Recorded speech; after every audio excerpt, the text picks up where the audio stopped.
तर अभय छाजेड सरजी माझ्यासोबत आहेत आणि प्राण प्रतिष्ठापना झालेली आहे बाप्पाची. त्यांच्याकडनं माहिती घेऊयात की ह्या वर्षी काय काय महत्त्वाचं, काय काय विशेष कार्यक्रम असणार आहे.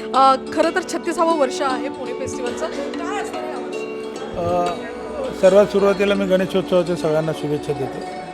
पुणे फेस्टिवल हे एक अशा प्रकारचा सांस्कृतिक महोत्सव आहे की जो केवळ पुण्यापुरता मर्यादित नाही, तर संपूर्ण देशामध्ये परदेशामध्ये देखील या उत्सवाचं त्या ठिकाणी कौतुक केलं जातं. त्याचं कारणच असं आहे की देशभरातले वेगवेगळे कलाकार या उत्सवामध्ये सहभागी होतात आणि यावर्षी देखील मोठ्या प्रमाणावर गणेश कला क्रीडा केंद्र, बालगंधर्व रंगमंदिर या ठिकाणी वेगवेगळ्या प्रकारचे कार्यक्रम आहेत. 13 तारखेला उद्घाटन सोहळा आहे. 14 तारखेला संत तुकारामांच्यावर आधारित इस्कॉनच्या लोकांनी केलेले एक नाटिका आहे.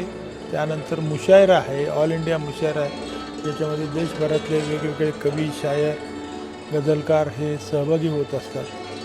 त्यानंतर दुसऱ्या दिवशी हास्य कल्लोळ, जो हास्य जत्रामध्ये असणारे कलाकार त्या ठिकाणी सादर करणारे. त्यानंतर मिस पुणे अशा प्रकारे गणेश किल्ल्याला 4 दिवस लगातार कार्यक्रम आहे. बालगंधर्वला वेगवेगळ्या प्रकारचे कार्यक्रम आहेत.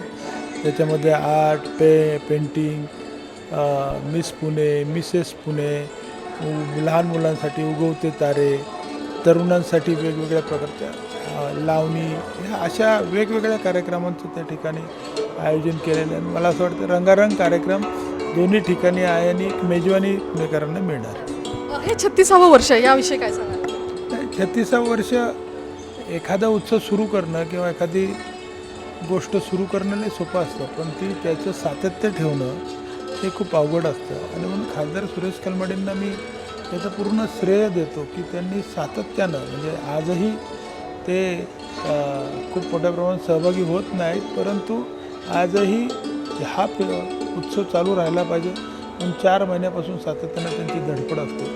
आणि मला असं वाटतं की सातत्य ठेवणं हे पुणे फेस्टिवलकडनं शिकलं पाहिजे.